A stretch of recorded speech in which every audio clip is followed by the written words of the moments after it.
శరవణ్ కామేష్ని. నిన్న మా స్కూల్లో ఈ బొజ్జగణపై గురించి బొజ్జగణపై ఎలా పుట్టాడో మా మేడం చెప్పారు. అది మీకు కూడా తెలిసితే కామెంట్ సెక్షన్లో కామెంట్ చేయండి ప్లీజ్. గజాసురుడు అనే ఒక రాక్షసుడు ఉండేవాడట. గజాసురుడు శివుడి కోసం ఘోరమైన తపస్సు చేశాడట. అప్పుడు శివుడు ప్రత్యక్షమయ్యి ఏం వరం కావాలో కోరుక అన్నాడట. అప్పుడు అంటే గజాసురుడు ఈ కాలమంతా నా పొట్టలోనే ఉండు అని చెప్పాడట. అప్పుడు వరం ఇచ్చినట్లే శివుడు గజాసురుడు ఒక పొట్టలోకి వెళ్ళిపోయాడట. అప్పుడు శివుడు లేడని పార్వతీదేవి ఏడుస్తుందట. అప్పుడు ఏడుస్తూ ఉంటే దేవుళ్ళందరూ వచ్చి ఏమైంది అని చెప్పారు. శివుడు గజాసురుడు పొట్టలో ఉండిపోయాడు, భూమి అంతా నాశనం అయిపోతుంది అని చెప్పారట. మీరే ఏదో ఒకటి చెయ్యాలి అని చెప్పారట. చెప్పిందట పార్వతీదేవి. చెప్తే అప్పుడు అన్ని దేవుళ్ళు కలిసి అందరి దేవుళ్ళు కలిసి గంగిరెద్దుల వేషం వేసి గజాసురుడు ఉండే ఊరిలో వెళ్ళి డప్పులు వాయించారట.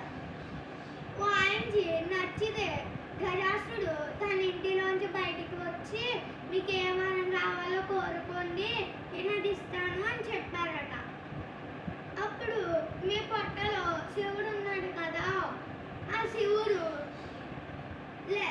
భూమి మీద లేకపోతే భూమి మొత్తం అంతమైపోతుందట.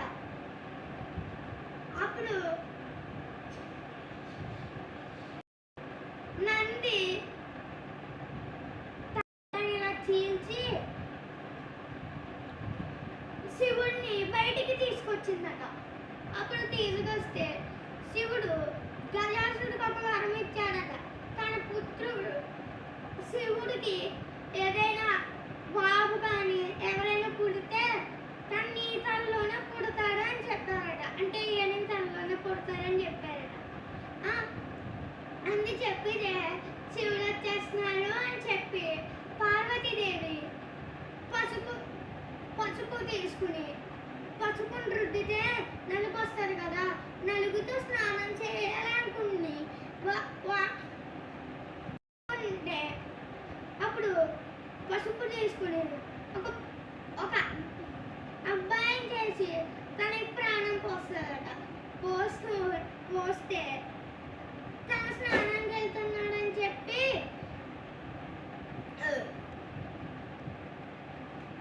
ఒక ఆయుధం ఇచ్చి కాపలా ఉండమంటున్నట. తన పేరు వినాయకుడు అని పెట్టారట. కాపలా ఉండమంటుంటే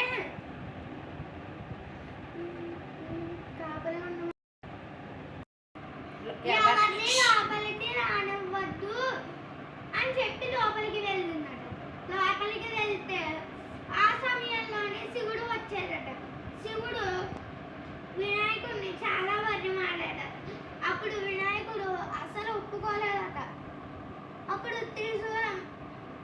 శివుడు త్రిశూలంతో వినాయకుడు మెడనెల ఖండించేశారట విసిరి.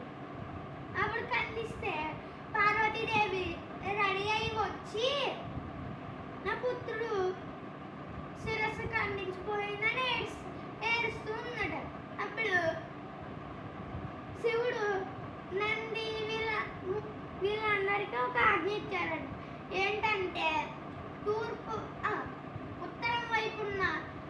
ఉత్తరం వైపు పడుకున్న ఏదొక జంతువునైనా మనిషినైనా తీసుకుని రండి, తల ఖండించి తీసుకుని రండి అని చెప్పారట. అప్పుడు వాళ్ళ నంది నీళ్ళందరూ కలిపి అడవిలోకి వెళ్ళారట. చాలా జంతువులు పడుకున్నారట. కానీ ఒక్క జంతువు కదా తూర్పు దిశగా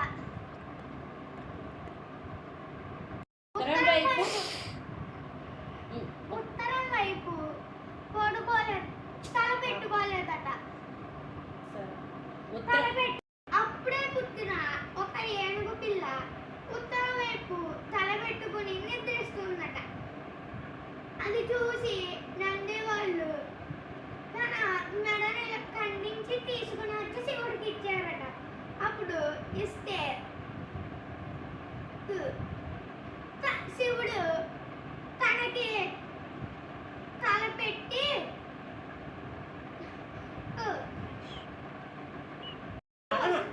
ఆయుష్ పోసారట.